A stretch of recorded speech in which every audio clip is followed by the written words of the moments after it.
Class first, आज हम बच्चों पढ़ेंगे जीके में chapter 53 interesting fact second. Students, इसके पहले आपको मैंने पढ़ाया था चैप्टर 52 में। ये देखिए इंटरेस्टिंग फैक्ट 1, ये देखिए इंटरेस्टिंग फैक्ट 1 था, लेकिन आज हम पढ़ेंगे चैप्टर 53 में इंटरेस्टिंग फैक्ट सेकंड। तो इसमें हम पढ़ेंगे बच्चों ये दिलचस्प तथ्य, कुछ इसमें कौन कौन सी जानकारियाँ दी गई इसके बारे में हम पढ़ेंगे। देखते हैं हम। नंबर फर्स्ट पर है हु इन्वेंटेड सैंडविच। सैंडविच जैसा कि आप सब जानते हैं ये एक भोजन है, खाने वाली चीज़ है। इसका नाम है सैंडविच, जो किससे बनता है और इसका ये पहली बार किसने बनाया था, या फिर कह सकते हैं कि इसका आविष्कार किसने किया था। तो इसमें हम पढ़ेंगे इस पैराग्राफ में। चलिए पढ़ना स्टार्ट करते हैं।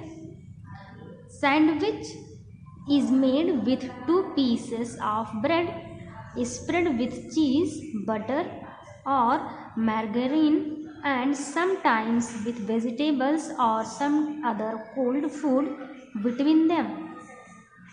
It was invented by a British politician named John Montagu Sandwich. He used to eat it while playing in order to avoid leaving the gaming table. इसमें देखिए बच्चों, इस पैराग्राफ में हमको ये बताया गया है कि स्टूडेंट्स ये जो सैंडविच है इसको किसने बनाया था, फिर इसका आविष्कार किसने किया था। यहाँ पर देखिए क्वेश्चन लिखा है हु इन्वेंटेड सैंडविच, इसका आविष्कार या फिर कह सकते हैं सैंडविच का आविष्कार कौन किया था, फिर किसने किया था। तो इसमें हम पढ़ेंगे इस पैराग्राफ में लिखा है sandwich is made with 2 pieces of bread. Sandwich बच्चों इसको बता रहा है कि सैंडविच ब्रेड के 2 टुकड़ों के साथ बनाया जाता है। किससे बनता है बच्चों? आप सब लोग डेली यूज़ में अपने घरों में आप लोगों ने देखा होगा, अपने मॉम को बनाते हो। ये कैसे बनता है बच्चों? ब्रेड लेते हैं और उसके हम क्या करते हैं, 2 टुकड़े करते हैं, 2 पीस उसको कट कर लेते हैं और उसी से हम बनाते हैं। आगे लिखा है स्प्रेड विथ चीज़, बटर और margarine and sometimes with vegetables or some other cold food between them। और ये लिखा है कि सैंडविच को ब्रेड के 2 टुकड़ों के साथ बनाया जाता है और किससे बनाया जाता है बच्चों? पनीर मक्खन और जो क्या होता है मैर्गेराइन बटर होता है इससे, या फिर कभी कभी क्या होता है हम कुछ उसमें वेजिटेबल्स या फिर सब्जियां ऐड कर देते हैं, या कभी कभी कुछ कोल्ड फूड इसमें हम ऐड कर देते हैं। जो हमको हर इंसान की अपनी पसंद होती है, उसको क्या अच्छा लगता है तो अपने हिसाब से उसमें हम ऐड कर सकते हैं। इसके बीच में जिसको जो सब्जियां अच्छी लगती है उसमें सब्जियां भी ऐड कर सकता है, और इसमें क्या होता है बटर चीज़ ये सब हम इसमें ऐड करके बना सकते हैं। तो यहाँ पर बच्चों बता रहा है कि सैंडविच ब्रेड के 2 टुकड़ों से बनता है और इसमें हम लोग पनीर मक्खन मैर्गेराइन मक्खन और कभी कभी इसमें सब्जियां भी हम ऐड कर सकते हैं, इसके बीच में हम मिला सकते हैं। आगे it was invented by a British politician named John Montague sandwich. इसका आविष्कार, कहने का मतलब ये जो सैंडविच है इसका आविष्कार एक ब्रिटिश का राजनीतिज्ञ या फिर कह सकते हैं पॉलिटिशियन था, जिसका नाम क्या था? John Montague sandwich. एक व्यक्ति जो ब्रिटिश का था उसका नाम क्या था बच्चों? जॉन मोंटेगो, उसी ने किया था इस सैंडविच का आविष्कार। जॉन मोंटेगो सैंडविच नामक एक राजनीतिक व्यक्ति ने इसका आविष्कार किया था। He used to eat it while playing in order to avoid leaving the gaming table. यहाँ पर देखिए आगे लिखा है कि वो जो मोंटेगो व्यक्ति था जॉन मोंटेगो, ये सैंडविच का यूज़ या फिर सैंडविच को इसलिए खाते थे, किस लिए खाते थे कि वो एक गेम खेलते थे गेमिंग टेबल को, मतलब उसे छोड़ने से बचने के लिए। कहने का मतलब है गेमिंग टेबल छोड़ने से बचने के लिए ये क्या करते थे, सैंडविच खाते थे। उनका जो गेम था वो छूटे ना, वो उसको छोड़ ना पाए कि इसलिए वो खेलते समय ही उस क्या करते थे, इस सैंडविच को खाते थे उसी बीच में ही। तो गेमिंग टेबल को छोड़ने से बचने के लिए ही वो इसे खेलते समय ही क्या करते थे, खाते थे। तो बच्चों यहाँ पर देखिए जो क्वेश्चन है लिखा है हु इन्वेंटेड सैंडविच, सैंडविच का आविष्कार किसने किया था। तो यहाँ पर हम क्या लिखेंगे बच्चों?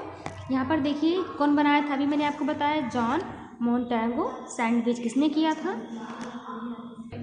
स्पेलिंग ऑफ जॉन क्या लिखेंगे हम? JOHN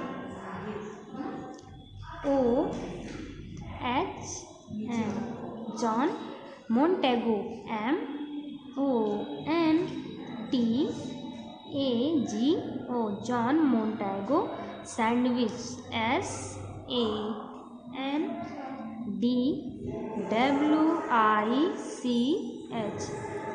sandwich John Montague sandwich.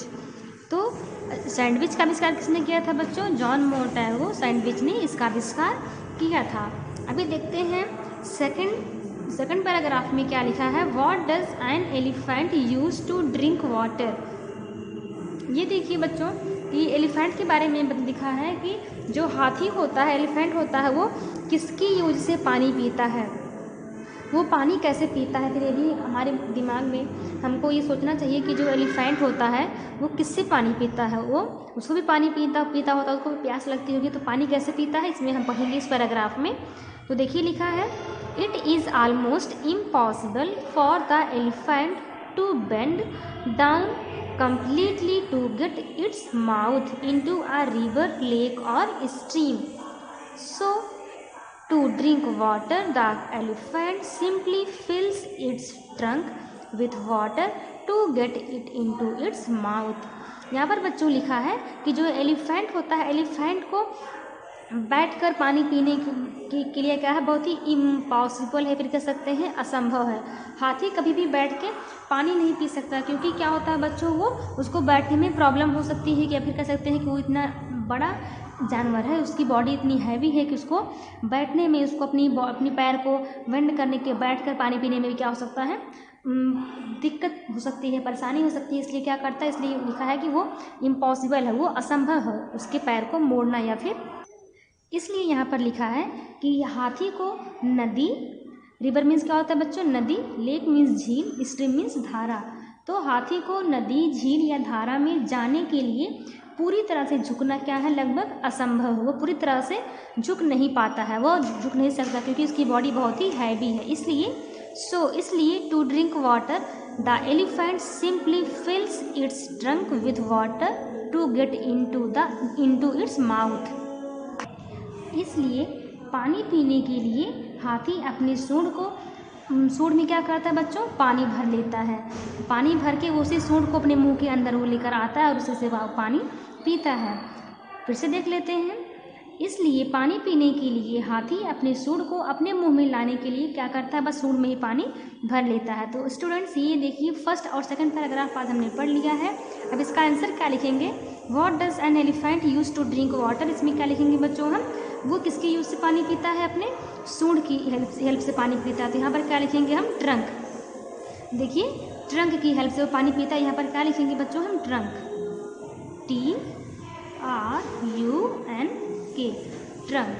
ये देखिए हमने फर्स्ट और सेकंड पैराग्राफ दोनों पढ़ लिया है और इसका मैंने आपको आंसर भी लिखवा दिया है। अब आपको फर्स्ट और सेकंड पैराग्राफ ये दोनों को पढ़ना है, इसको अच्छे से लर्न करना है। Okay, thank you.